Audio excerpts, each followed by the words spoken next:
এখন আমরা দেখব একটা সার্কুলার অ্যারের কন্টেন্টস গুলো আমরা কিভাবে অ্যাক্সেস করি আর ওটাকে কিভাবে আমরা প্রিন্ট করি। ফার্স্টে আমরা রিকল করি আমরা একটা লিনিয়ার অ্যারেকে কিভাবে ফরওয়ার্ড প্রিন্ট করেছিলাম। ফরওয়ার্ড মানে আমি ওকে প্রথম থেকে শেষ পর্যন্ত ভ্যালুস গুলো প্রিন্ট করব। সো ইউজুয়ালি আমরা যেটা করতাম দ্যাট ওয়াজ ইনডেক্স 0 থেকে অ্যারের লাস্ট ইনডেক্স পর্যন্ত সব ভ্যালুগুলো প্রিন্ট করতাম। বাট এই কেসে আমরা দেখছি এখানে আমার কিছু এমটি স্পেস আছে। So again through out the lecture যখনই আমরা 0 দেখব বুঝতে হবে এগুলো এমটি স্পেস আর এগুলো হচ্ছে আমার অ্যাকচুয়াল ভ্যালুস। হ্যান্স আমার লিনিয়ার অ্যারেটার সাইজটা আমার জানা লাগবে। সো এখন আমরা একটা মেথড লিখবো যেটা লিনিয়ার অ্যারের ভ্যালুসগুলোকে প্রিন্ট করবে। আর ওই মেথডের ভিতরে আমরা লিনিয়ার অ্যারেটাকে পাঠিয়ে দেবো, অলসো আমরা সাইজটাকেও পাঠিয়ে দিব। তো ইউ গাইস তোমরা একটু চেষ্টা করো নিজেরা মেথডটাকে লিখতে যেটা অ্যারেটাকে নিয়ে ওর ভ্যালুসগুলোকে প্রিন্ট করবে। সো এটা হচ্ছে আমার অ্যারেটা, এটার নাম দিচ্ছি, এটা হচ্ছে আমার মেথডটা যার নাম হচ্ছে print and return type is void because ও কিছু রিটার্ন করবে না, ও জাস্ট কন্টেন্টসদেরকে প্রিন্ট করবে। ও একটা লিনিয়ার অ্যারের রেফারেন্স নেয় আর একটা সাইজ নেয়। আর এখানে আমি একটা লুপ রান করেছি যেটা i0 থেকে সাইজ পর্যন্ত যাচ্ছে। সো সাইজের ভ্যালু হচ্ছে 5। তো i0 থেকে 4 পর্যন্ত অ্যাকচুয়ালি যাবে বিকজ 5 হলে ও তখন টার্মিনেট করবে। আর ভিতরে আমি লিন অফ I প্রিন্ট করছি, that is line of 0 print হবে প্রথমবার, সো 10 প্রিন্ট হবে, then line of 1, then 20, then so on and so forth. এখানে একটা ইম্পর্টেন্ট জিনিস আমাদের নোটিস করতে হবে, দ্যাট ইজ এখানে একটা ভ্যারিয়েবল দিয়ে আমি দুইটা কাজ করছি। এটাকে আমি বলছি লুপ কন্ট্রোলার। সো আই দিয়ে আমি লুপটা কন্ট্রোল করছি যে লুপটা আমার কতবার চলবে। তো যেহেতু আমি 0 থেকে আমি 5 এর আগ পর্যন্ত যাচ্ছি, ওভাবে আমি মেকিং শিওর আমি 1 2 3 4 5 5বার লুপটাকে রান করছি।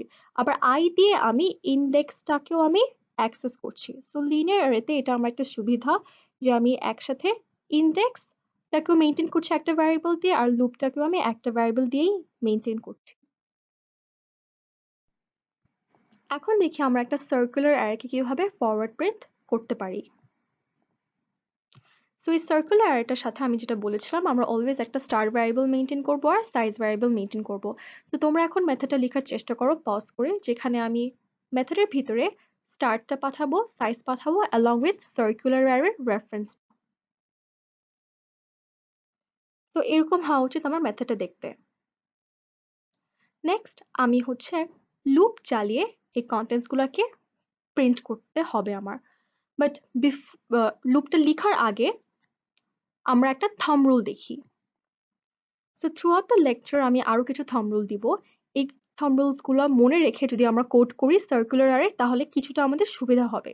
তো ফার্স্ট থাম্ব রুল হচ্ছে যখনই আমি একটা সার্কুলার অ্যারেকে ট্রাভার্স করব, ওর এলিমেন্টস গুলোকে অ্যাক্সেস করব, সবসময় আমার লুপটা যখন আমি রান করব তখন আমি ইনডেক্স নিয়ে চিন্তা করব না, ওই ভ্যারিয়েবলটা কি নিয়ে আমি চিন্তা করব, ওই ভ্যারিয়েবল দিয়ে আমি কতবার লুপটা রান করব ওটা চিন্তা করব। তো এই কেসে আমি যখন ফর লুপটা লিখবো আমার চিন্তা করতে হবে ওই ফর লুপটা কয়বার রান হবে। সো লেটস সি, আমার ফর লুপটা রান হবে 1 2 3 4 5 5বার because there are 5 values. So এই ফর লুপটা আমার কতবার রান হবে, সাইজ মেনি টাইমস। তো এখানে আমি i0 থেকে সাইজ পর্যন্ত যাচ্ছি। This is similar to my linear arrays loop. এখন দেখি ভিতরে আমি কি প্রিন্ট করব। সো ডু ইউ থিঙ্ক আমার প্রিন্ট করা উচিত সি অফ আই প্রিন্ট করা উচিত? সি অফ আই যদি আমি প্রিন্ট করি সি অফ 0 প্রিন্ট হয়ে 0 ভ্যালুটা প্রিন্ট হবে বিকজ আমার আই তো আমার আই যেখানে আমি বলছি আই তো 0 কে পয়েন্ট করছে। বাট আমার সার্কুলার অ্যারেতে আমার প্রথম ভ্যালুটা কোথায়, ইন্ডেক্স নাম্বার 4 এ। এর জন্য আমি যখন প্রিন্ট করব আমার সি অফ আই প্রিন্ট করলে ভুল ভ্যালু প্রিন্ট হবে, আমার প্রিন্ট করতে হবে সি অফ 4। দ্যাটস ওয়াই এই ভ্যারিয়েবলটা দিয়ে আমি আমার ইন্ডেক্স কন্ট্রোল করতে পারবো না। দেয়ারফোর দিস ইজ ওয়্যার আমার সেকেন্ড পয়েন্টটা আসে থাম্ব রুলের, যে যখনই আমি ট্রাভার্স করব একটা ভ্যারিয়েবল তো রাখবো লুপের জন্য আর আরেকটা ভ্যারিয়েবল রাখবো সার্কুলার অ্যারের ইন্ডেক্সের জন্য।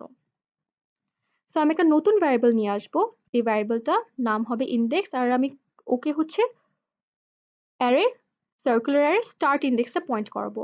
সো আমার স্টার্ট ইন্ডেক্সটা কোথায় স্টোর, এইখানে। এর জন্য আমি মেথডটা লেখার সময় আমি এখানে স্টার্ট আর সাইজের ভ্যালুটা ইনক্লুড করেছি সো দ্যাট আমাকে এটা দিয়ে দেয়।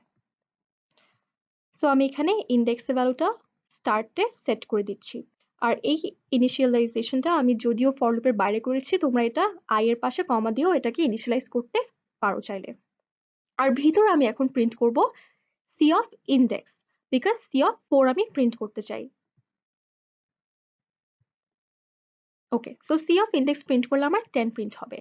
অ্যান্ড নেক্সট ইটারেশনে যাওয়ার আগে আমি যদিও আই বাড়াচ্ছি, আই কিন্তু আমার লুপটাকে বাড়াবে কিন্তু ইন্ডেক্সটাকে কিন্তু আমার বাড়াবে না, এর জন্য আমার ইন্ডেক্সটাকেও এক আগাতে হবে। সো দেয়ার ইউ গো, এই লুপটা যদি আমি এইভাবে লিখি তাহলে আমার এই কন্টেন্টসগুলো প্রিন্ট হবে। সো এই কোডটা এখন এখানে আমরা রান করে দেখি এটা কিভাবে কাজ করবে। এই কোড আমি যেহেতু কোডটা দিয়ে দিয়েছি আর তোমাদেরকে বলছি সিমুলেট করতে, এই কাজটা কিন্তু আমাদেরকে ডেটা স্ট্রাকচার কোর্সে অনেক করতে হবে। সবসময় হয়তো বা কোড লিখতে দিবে না, সামটাইমস কোড দিয়ে দিবে অ্যান্ড তোমাদেরকে পিকচার্স ড্র করে এটাকে সিমুলেট করতে বলবে। সো লেটস সে এটাকে কিভাবে সিমুলেট করা উচিত। So what you do is, তুমি এই কোডটাই এখানে রান করবা, draw tracing table and you need to find the output. So এই পয়েন্টে pause the video and find the output. This is what your tracing, এই এরকম হওয়া উচিত তোমার ট্রেসিং টেবিলটা দেখতে। সো এখানে আমি ভ্যারিয়েবল আই আর ইন্ডেক্স মেনটেন করেছি আর স্টার্টার সাইজ ভ্যালুটা লিখিনি বিকজ এটা তো ফিক্সড থাকবে। সো এইভাবে আই এর ভ্যালুটা চেঞ্জ হবে, ইন্ডেক্স ভ্যালু চেঞ্জ হবে and this will be my outputs. এখন আমরা দেখি কিভাবে এটা সিমুলেশনটা হবে। সো প্রথমে আই এর ভ্যালু শুরু হবে 0 থেকে আর ইন্ডেক্স হবে স্টার্টে। সো ইন্ডেক্স আমি হচ্ছে এখানে স্টার্ট হচ্ছে 4, সো এখানে 4 এ পয়েন্ট করার আই এর ভ্যালু 0। তো ফার্স্টে কি প্রিন্ট হবে, C of index which is 10, so 10 print হবে। নেক্সট আই ইন্ডেক্স 1 বাড়বে, বেড়ে 5 হবে আর আই এর ভ্যালু 1 হবে। সো এখন এই ভ্যালুটা প্রিন্ট হবে, 20 will be printed। এরপরে ইন্ডেক্স 1 বাড়বে, আইও 1 বাড়বে, সো ইন্ডেক্স হয়ে যাবে 6 আর আই হয়ে যাবে 2। এরপরে 30 প্রিন্ট হবে। নেক্সট ইন্ডেক্স 1 বাড়বে আর আই 1 বাড়বে, সো আই হয়ে যাবে 3 আর ইন্ডেক্স হয়ে যাবে 7। As a result, 40 will be printed.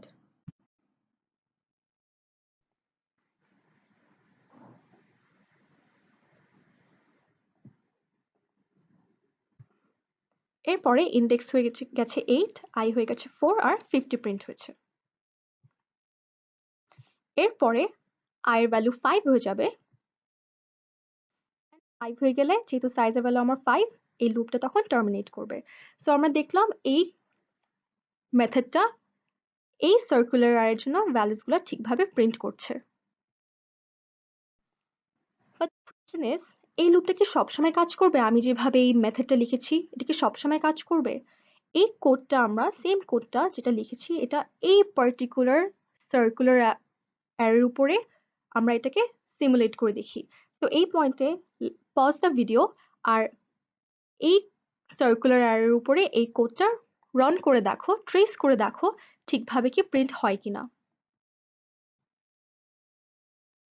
যদি এটাকে তোমরা ঠিক করে যদি রান করে থাকো দেখবে যে একটা পয়েন্টে কিন্তু আমার এরর আসে, তার মানে বুঝতে পারছি এই মেথডটা সব ক্ষেত্রে কিন্তু কাজ করবে না, এই মেথডটাকে আমাদের একটা জায়গায় একটু স্লাইটলি চেঞ্জ করতে হবে। আমরা সিমুলেট করে দেখি যে কোথায় অ্যাকচুয়ালি আমাদের প্রবলেমটা হয়। সো প্রথমে ইন্ডেক্সের ভ্যালু হবে স্টার্টে, সো ইন্ডেক্স পয়েন্ট করবে 8-এ আর আই এর ভ্যালু হবে 0। সো প্রথমে ইটারেশনে আউটপুট হবে 10, 10 will be printed। এরপরে ইন্ডেক্স হয়ে যাবে 9, আই হয়ে যাবে 1, তারপরে 20 প্রিন্ট হবে।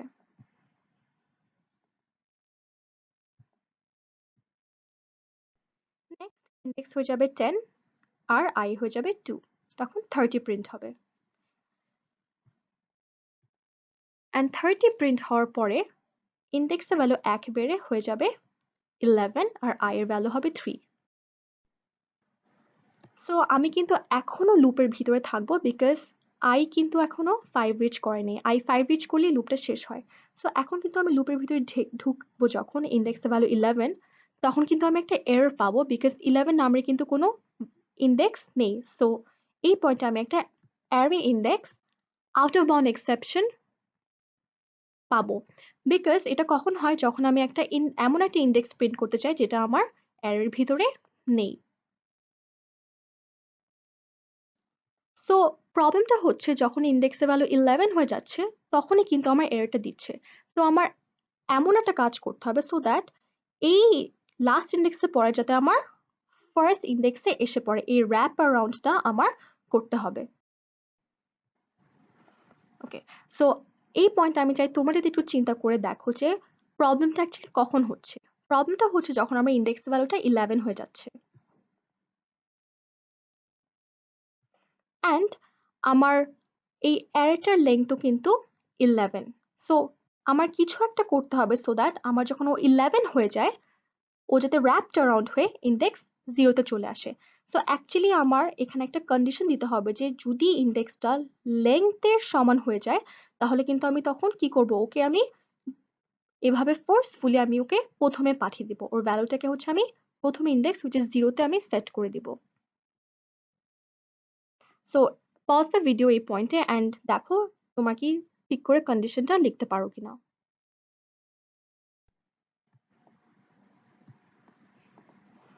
So this should be the condition. আমি ইন্ডেক্সটা বাড়ানোর পরে যদি আমি দেখি যে ইন্ডেক্সটা আমার লেন্থের সমান হয়ে গেছে তাহলে আমি ওকে কি করব, ওকে আমি 0-তে পাঠিয়ে দিব। আমি 0-তে পাঠিয়ে দিই, নেক্সট আমার কি প্রিন্ট হবে 40। এরপরে ইন্ডেক্স নর্মালি বাড়বে আর আইও বাড়বে and then 50 প্রিন্ট হবে। এরপরে i এর ভ্যালু যখন 5 হয়ে যাবে তখন এই লুপটা টার্মিনেট করবে। সো আমরা দেখতে পেলাম যে এই কন্ডিশনটা যদি আমি দিয়ে দিই তাহলে এই মেথডটা সব টাইপের সার্কুলার অ্যারের উপরেই এটা কাজ করবে। বিকজ যখন ইন্ডেক্সটা বেড়ে একটা ভ্যালু হয়ে যায় যেটা আমার এখানে নেই which is 11, আমি যখন লাস্ট ইন্ডেক্স থেকে আমি যখন পরে যেতে চাই তখন ও আমাকে কি করছে, ফোর্সফুলি আমাকে 0 ইন্ডেক্সে পাঠিয়ে দিচ্ছে। সো এই কারণে আমার সার্কুলার অ্যারে যদি আমার প্রিন্ট করতে হয় I have to make sure আমি যখন ইন্ডেক্সটাকে বাড়াচ্ছি আমি যাতে একটা চেক রাখি। এখন এই ৩টা লাইনের পরিবর্তে can you think of a shortcut যে এই ৩টা লাইনের পরিবর্তে আমি এক লাইন লিখে কি আমি এটাকে ফিক্স করতে পারবো কিনা?